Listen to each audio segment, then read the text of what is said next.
Resolvendo então algumas questões, saca só nesse primeiro exercício. Ele dizia o seguinte: o ferro é encontrado na natureza na forma de seus minérios, tais como a hematita, a magnetita e a wustita. Na siderurgia, o ferro gusa é obtido pela fusão de minérios de ferro em altos fornos em condições adequadas.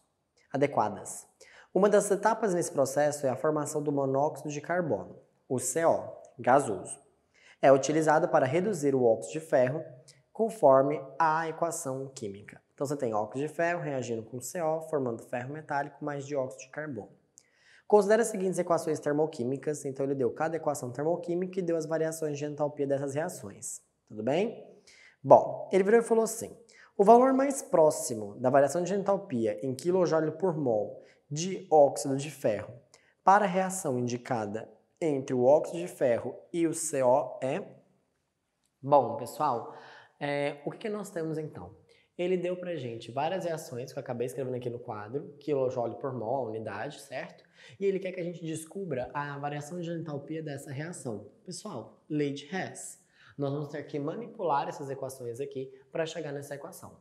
O melhor macete é você fazer o seguinte: identifique as substâncias que você precisa e escolha as equações que tem só ela. Você vira e fala assim: como assim? Presta atenção. Por exemplo, você vira e fala assim: vamos mexer com o céu. Só que tá vendo que o céu tá aqui, tá aqui, tá aqui? Então não mexe com ele. Deixa ele quietinho. Vamos pensar, por exemplo, óxido de ferro. Óxido de ferro não tem aqui, mas tem aqui. Opa! E não tem aqui. Então, essa equação aqui a gente vai precisar mexer com ela. Vamos pensar? Eu preciso de 1 mol de ferro no reagente. Aqui ele está no reagente, confere, só que ele está em 3 mol. E eu preciso de 1. Então, o que eu vou fazer? Eu vou pegar essa equação e vou dividir ela toda por 3. Lembrando, se você dividir toda a equação por 3, você também divide a entalpia por 3. Beleza? O CO a gente não vai mexer com ele, a gente está torcendo que na hora que eu manipular ele se ajeite. Vamos pensar no ferro. Ferro tem aqui, não tem aqui, não tem aqui. Ferro metálico. Opa! Então vamos pensar. Ferro eu preciso dele no produto, e ele aqui está no produto, só que eu preciso de 1 mol de ferro, e aqui tem 2. Então o que eu vou fazer? Eu vou pegar essa equação e vou dividir ela por 2. Toda essa equação aqui por 2. Beleza. Agora, vamos pensar no seguinte. Esse cara, que é o tetraóxido de ferro,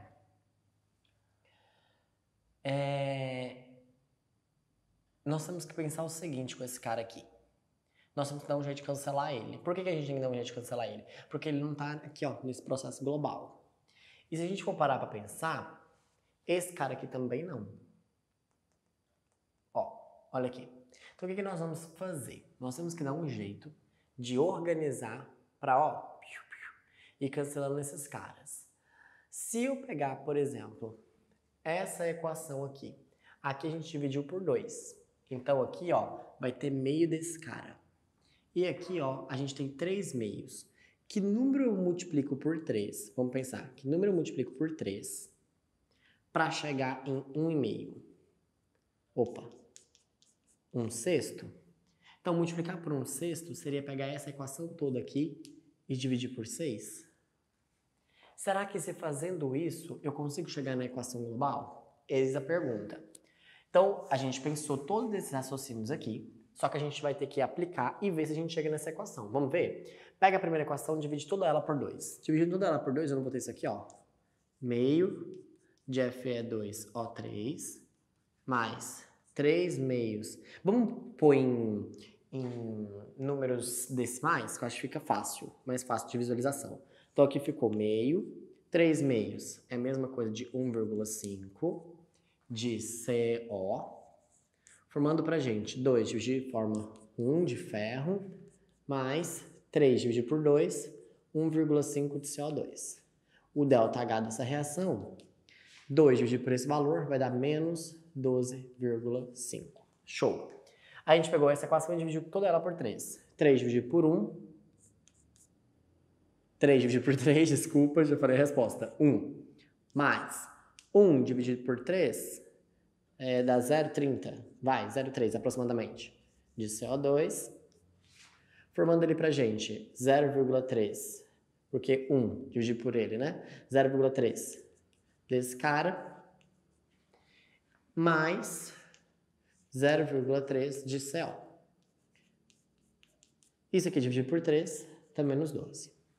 E essa reação a gente decidiu dividir ela toda por 6. 2 dividido por 6, vamos pensar. 2 dividido por 6. Dá para simplificar? É a mesma coisa de 1/3, né? Então nós vamos ter 0,3 aproximadamente desse cara, o F3O4. Aqui não tinha nada. 1 dividido por 6 vai dar 0, mais 1 dividido por 6 dá aproximadamente 0,17, pai, de CO2. Porque aqui eu estou trabalhando com o número decimal, tá? 3 dividido por 6 dá meio desse cara. E 1 dividido por 6 também vai dar aqui, ó, a mesma coisa, 0,17 CO. E o ΔH aqui, 47 dividido por 6. Vamos fazer a conta aqui. 6 por 7 dá 42, por 8 vai dar aproximadamente 8, né? Aqui. 47 dividido dá aproximadamente 8. Então, mais 8, aproximadamente. Então, vamos ver? Soma e ver se a gente chega na equação global. Vamos pensar.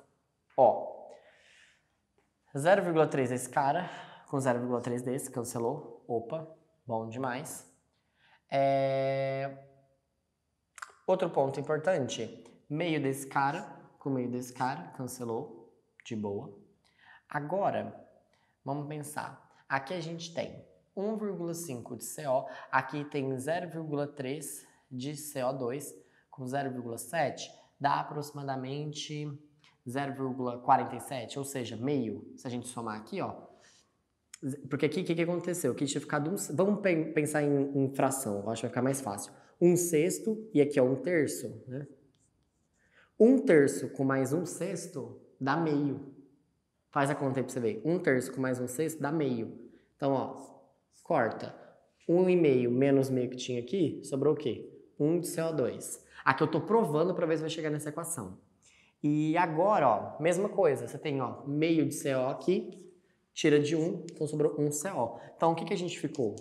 Com óxido de ferro mais 1 de CO, formando pra gente ferro mais 1, né, de CO2. Vê se não chegou na equação.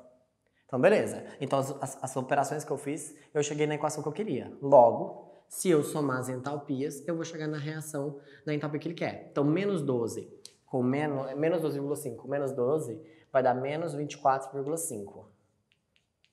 Mais 8 dá menos 16,5. Se a gente olhar nas alternativas, a alternativa mais próxima ali é de menos 17.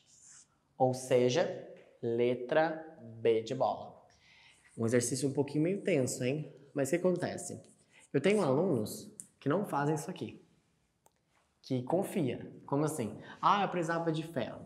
Então aqui tinha um ferro e aqui tinha só um nó. Então peguei e dividi ele por 2. Ah, aqui precisava de 3 de óxido de ferro.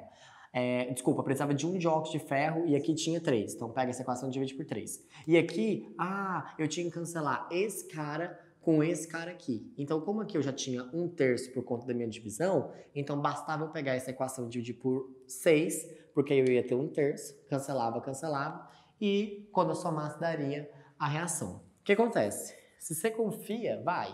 Mas eu sempre faço o somatório com o que eu fiz aqui para provar que chegou na reação. Se chegou, você pode somar que não tem nenhum problema. E aí lembre-se, o que você fez aqui com a entalpia, por exemplo, dividi a equação por 2, multipliquei a equação por 2, você também tem que multiplicar a entalpia.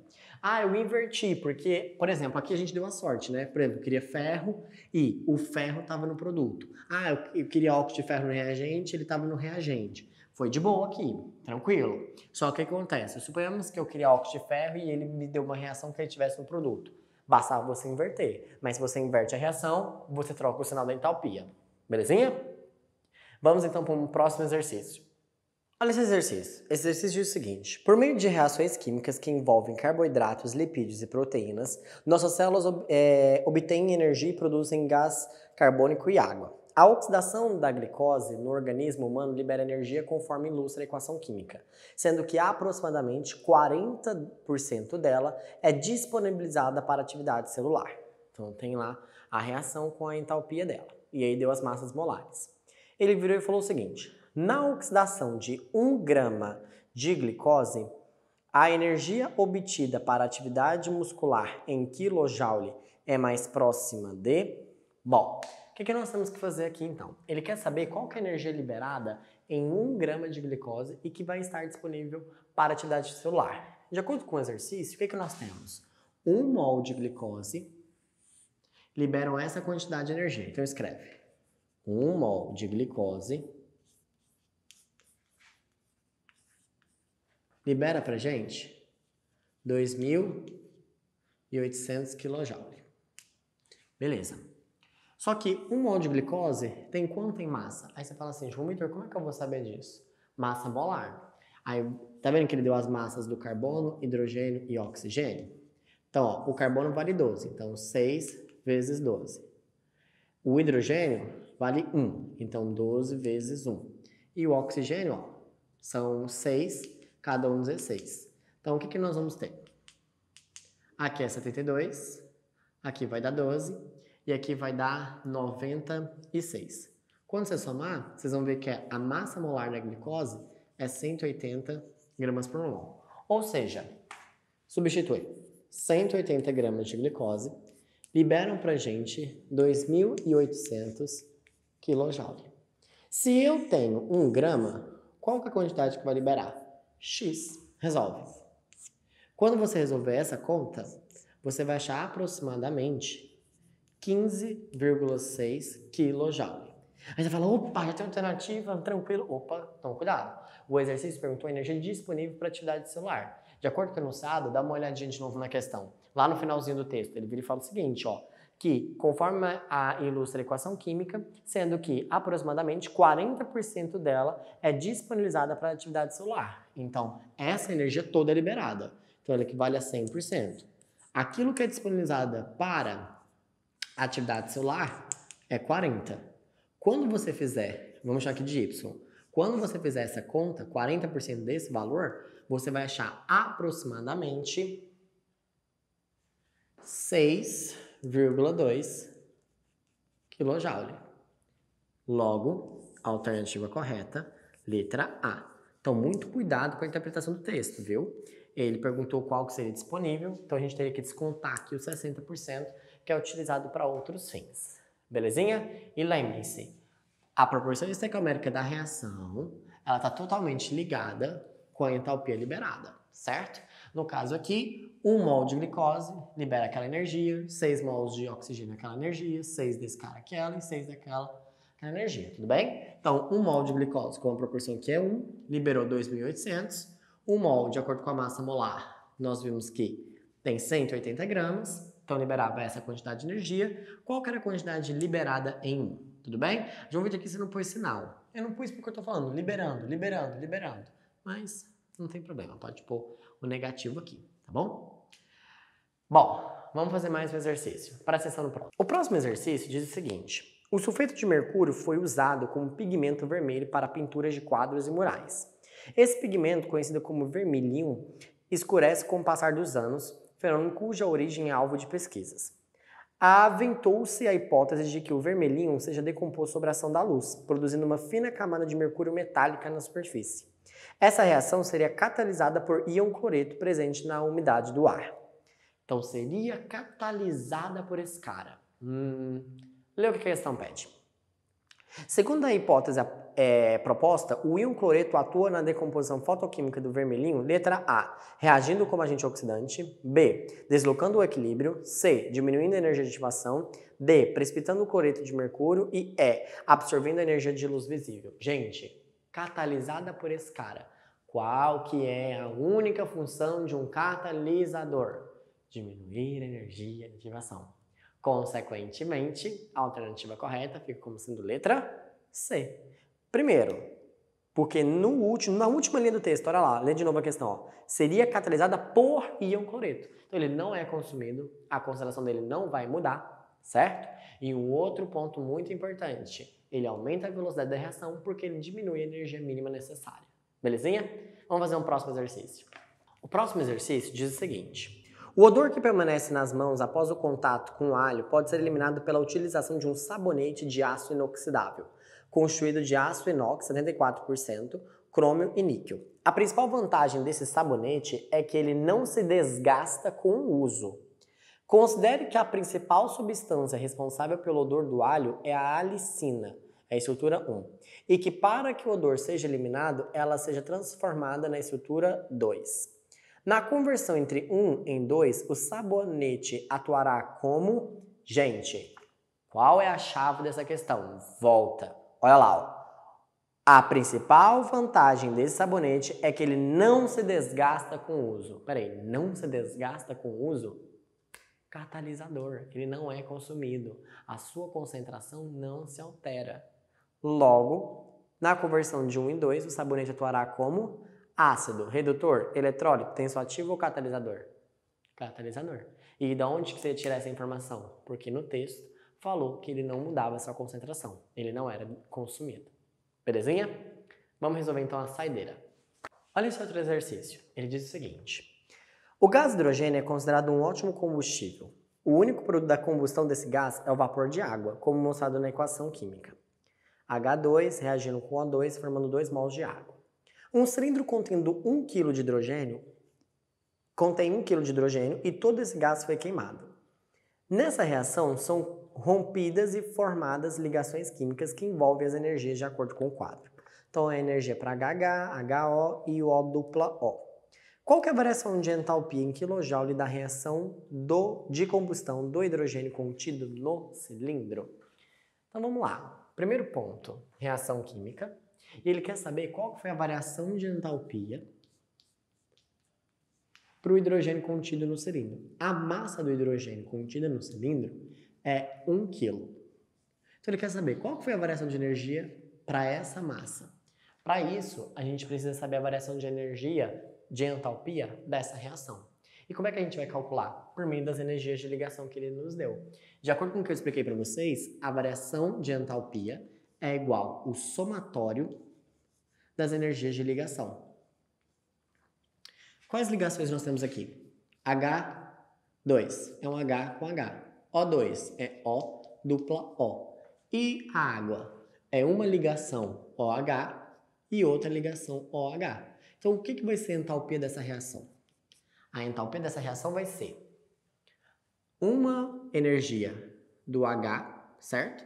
437, porque olha aqui, ó, vezes 2. Por que isso? E por que sinal positivo, né? Porque lembra que eu falei para vocês que nos reagentes o processo é endotérmico, positivo? A gente tem que absorver esse valor para quebrar essa ligação. Mais O2, que tem o quê? Só uma ligação O dupla O. Então a gente precisa absorver, ó, essa energia. Então mais 494. Agora, no produto, o golpe já é mais embaixo. Olha lá. A gente forma uma ligação OH, duas ligações OH, e se formam, pessoal, o que acontece?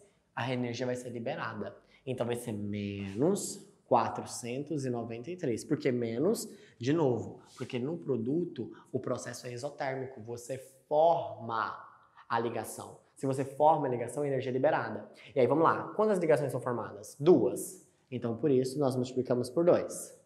Outro ponto, não são formadas 2 moléculas de água e cada molécula de água não tem 2 ligações, então no total quantas ligações foram formadas? 4, certo? 2 em cada molécula. Então por isso que a gente vem aqui, ó, e multiplica por 2 de novo. Então recapitulando, aqui formou uma ligação HH, só que como eram 2, então 2 vezes esse valor. Mas aqui era só uma molécula e formou só uma ligação, então por isso que eu não multipliquei por nada. E aqui sinal de menos, porque é produto. São 2 ligações em cada molécula, como formaram 2 moléculas, 2 vezes 2. Quando vocês fizerem essa conta, vocês vão achar menos 484 kJ por mol.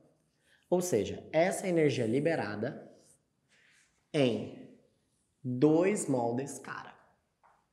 Certo? Então, o que nós temos? Que 484 kJ são liberados, de acordo com a proporção estequiométrica, por 2 mol de H2. Se eu estou em mol e quero passar para massa, o que eu preciso? Massa molar.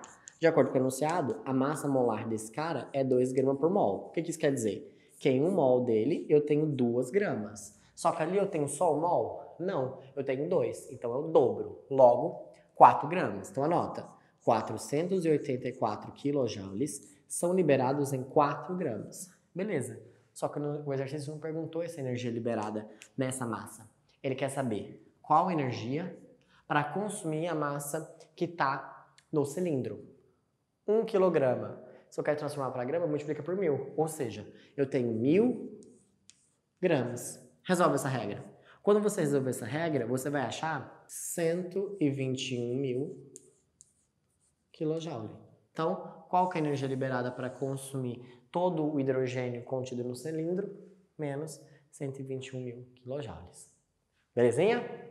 Bom, espero que esse módulo tenha sido proveitoso para você, que você tenha tirado as suas dúvidas e tenha feito aquele resumo. Tranquilinho? Espero vocês então nos próximos módulos. Tchau, tchau, pessoal. Até mais.